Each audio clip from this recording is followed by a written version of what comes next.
Fala, Pitaqueiro! Fala, Pitaqueira! Quarta-feira de muito futebol no Campeonato Brasileiro, dia 20 de julho de 2022. Estamos aqui com mais um SFP, o Sociedade Futebol e Pitaco. Eu sou o Bruno Félix. Antes de mais nada, curta, comente, compartilhe, se inscreva. A sua inscrição é muito importante para a gente, então nos ajude para que a gente continue crescendo a cada dia, para que nós sigamos aqui todo santo dia falando sobre o nosso amado futebol. Tá legal? Hoje vamos falar nesse vídeo de Campeonato Brasileiro Série A, 18ª rodada, então rodada completa, né, para o Rei do Pitaco, jogos desta quarta e de amanhã, quinta-feira. São 9 jogos, né, depois da vitória da última terça do Ceará. Temos aí Bragantino e Fortaleza, Goiás e Fluminense, Atlético Paranaense e Goiás e Atlético Goianiense, Flamengo e Juventude, Inter e São Paulo, Santos e Botafogo, Corinthians e Curitiba, Cuiabá e Atlético Mineiro, América Mineiro e Palmeiras. São muitos jogos, mas jogo rápido, bate-bola, jogo rápido, Vinícius Alexis, apostinhas aí, o que a gente pode fazer? Bom dia, boa tarde, boa noite, Bruno Félix, a todo mundo que nos acompanha aqui no SFP, os mais de 800 inscritos no canal, muito obrigado, eu amo todos vocês. Dicas rápidas de aposta, o Bragantino vence o jogo, está numa fase muito boa, Goiás e Fluminense é um jogo para gols, se você quer ser mais usado, mais de 2,5 gols, mas Goiás e Fluminense é possível, porque o Fluminense ataca bem, defende mal, Goiás idem. Atlético Paranaense e Atlético Goianiense, eu vou continuar confiando na mística da Baixada, então Davi Terans e Pablo marcaram gols. Vitória do Flamengo com gols, vários gols contra o Juventude. Inter e São Paulo tem cara de Inter um empate, mas jogo de poucos gols, menos de 2,5 gols, é impossível. Corinthians e Curitiba, se for 2-0 para o Corinthians, já estará de excelente tamanho. Até porque o Curitiba é um dos piores visitantes do Campeonato Brasileiro. Santos e Botafogo é o jogo do desespero, né? Jogo de times em fases horrorosas por motivos Desespero para diferentes. quem assiste também, né? Também, porque, minha nossa, como tem jogado mal os dois times. Mas é menos de 2,5 gols, né? Jogo para poucos gols. E para amanhã, Cuiabá, Atlético Mineiro e América Mineiro e Palmeiras. Ah, tem que falar da rodada inteira. Cuiabá e Galo, o Galo ganha fora de casa. América e Palmeiras, o Palmeiras também ganha fora de casa. E Mais vitórias de um fora e de meio? casa pagam relativamente bem. Mais de um e meio? Mais de 1,5. Se bem que a fase do Galo é horrorosa, né? O Galo ganha sem jogar bem, inacreditável como o Galo tem jogado mal. Sim. Tanto que falam bastante sobre o turco Mohamed sair, O né? desempenho do time dele é bem ruim. Bom, boas possibilidades de SG aí, então, Corinthians, boa possibilidade de SG para o Atlético Paranaense, E para o Flamengo. Flamengo também, são Talvez até boas no posições. Bragantino. Acho que são as 3 melhores chances aí de SG. Nessa primeira variação do Rei do Pitaco, vamos num 5-3-2 com tentando SG de Corinthians e Flamengo. Então, Dorival Júnior, o treinador, Santos, o goleiro do Fla. Nas laterais, o Felipe Luiz do Mengão e o Piton do Corinthians. Na zaga, Davi Luiz e Léo Pereira do Flamengo e o Gil, zagueiro Corinthians. E aí o detalhe, né? O Felipe Luiz tem jogado de zagueiro e o Lucas Piton tem jogado de ponta esquerda. É, isso mesmo. Aí no meio, Arrascaeta, Edenilson e Nátio Fernandes nessa variação. Que meio campo, hein? Flamengo, Inter e Atlético Mineiro. Na frente, como dúvida ainda, o Yuri Alberto, que pode estrear. A questão é se entra jogando, se vai durante o jogo. E o Pedro do Flamengo, que está em boa fase. Lá no banco, temos Cássio, Gustavo Gomes do Palmeiras, o Arana do Atlético, o Rafael Veiga do Palmeiras e o Pablo do Furacão. Próxima variação, Vini.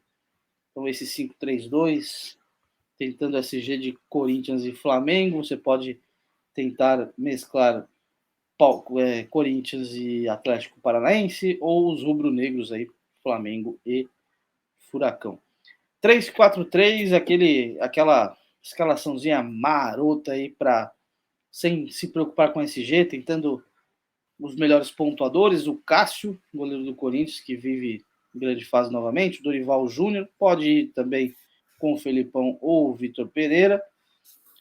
Davi Luiz, Gil e Léo Pereira, trio de zaga, aí, Flamengo e Corinthians. No meio, Arrascaeta, Edenilson, Nátio Fernandes e Davi Terans, Flamengo, Inter, Atlético Mineiro e Paranaense. O Atlético com H. Na frente, o trio Pedro, Pablo e Yuri Alberto, que está como dúvida ainda. Então, aí no banco temos Everson, Gustavo Gomes, Rafael Veiga e o Pedro Raul, do Goiás. Você pode, se você for colocar ali, você pode colocar também o próprio Cano, que costuma fazer seus gols mesmo Vou fora dizer de que casa. Fluminense e Goiás teremos gol dos dois. Teremos gol Também de é uma German boa Cano e teremos opção. gol de Pedro Raul. Vale lembrar que os primeiros jogos aí, né, os jogos das 19, Bragantino e Fortaleza, Goiás e Fluminense, né? O jogo do Corinthians é das 9h30, Flamengo das 8h30. O Atlético Paranaense joga às 7h30. Nesse nós temos aí Dorival Júnior e Santos, e aqui é mais uma mescla Flamengo e Corinthians, mais um 4-3-3. Então, Felipe Luiz, Davi Luiz, Gil e Piton, Arrascaeta, William e Edenilson, então Flamengo, Corinthians e Inter, Yuri Alberto, Pedro e Cano. Yuri Alberto pode estrear, o Corinthians joga em casa, não perde em casa, então tem tudo para ser uma boa estreia aí do Yuri Alberto.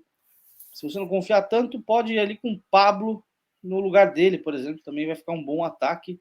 Cássio, Gustavo Gomes, Arana, Nátio Fernandes e Pablo aí no banco de reservas, né? Então também pode ser uma boa Pablo, Pedro e Cano, né? Também seria um bom trio de ataque. E por que Gil, não o Raul Gustavo? Raul Gustavo é um pouco instável, muitas vezes se enerva com facilidade, toma cartão. Os Então, cartões idiotas.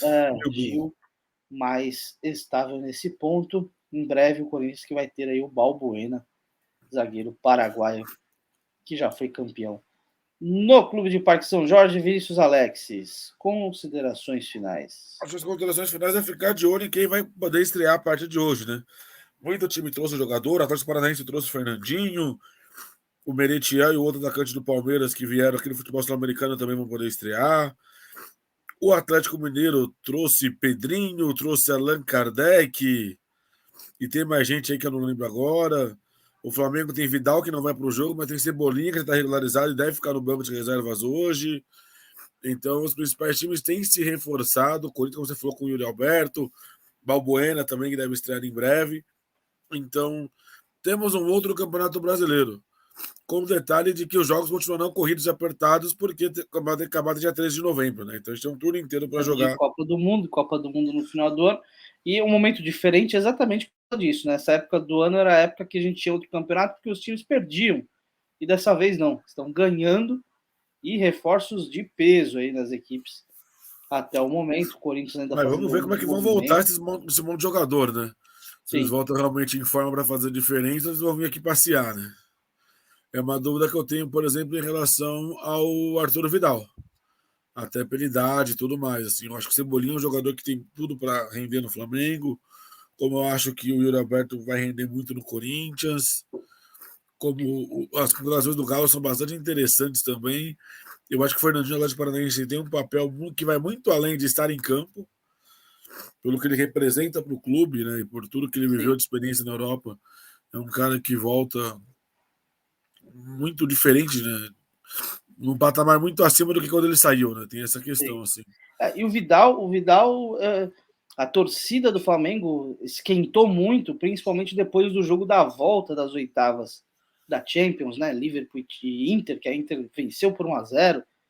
Poderia ter igualado para levar jogo para prorrogação, principalmente se o Alexis Sanches não tivesse sido expulso logo depois do gol do Lautaro. E foi uma partida magnífica do Vidal, salvou ali em alguns lances. Mas a temporada do Vidal foi muito fraca. A torcida ficou uma temporada no banco mesmo, né? Ele foi muito contestado, e eu posso falar isso porque, cara, eu torço para a Inter de Milão, eu acompanho a Inter de Milão há pelo menos uns 24 anos. Então, assim, o Vidal não fez uma grande temporada, não teve grande temporada, muito pelo contrário, foi muito contestado, foi uma temporada bem abaixo. E ele, na temporada passada, apesar do título italiano, ele já teve ali seus momentos foi uma temporada também instável, onde já não se esperava, talvez, que ele nem estivesse, né, já nessa última temporada. Né? Poderia ter saído já. Ficou mais uma temporada, mas, enfim, o futebol brasileiro talvez ele consiga se sobressair. Vamos ver se ele vai jogar bola ou vai curtir a noite do Rio de Janeiro. Eu ainda acho que ele vai jogar bola. Mas não é o Vidal que a galera imagina. Vinícius Alexis, então vamos lá. Nós já tivemos aí vídeo de Série B, né? Término aí da 19ª rodada. Primeiro turno acabando aí na Série B. No final de semana termina o primeiro turno da Série A. Então, semana com muito futebol. Valeu, Vinícius. Valeu, Bruno Félix. Um grande abraço a você, a todo mundo que nos acompanha. Até o próximo vídeo aqui no SFP, o Cidade do Pitaco. Já somos em mais de 800 e eu amo todos vocês. Valeu, Vinícius. Valeu você que nos acompanha. Se inscreva e até a próxima.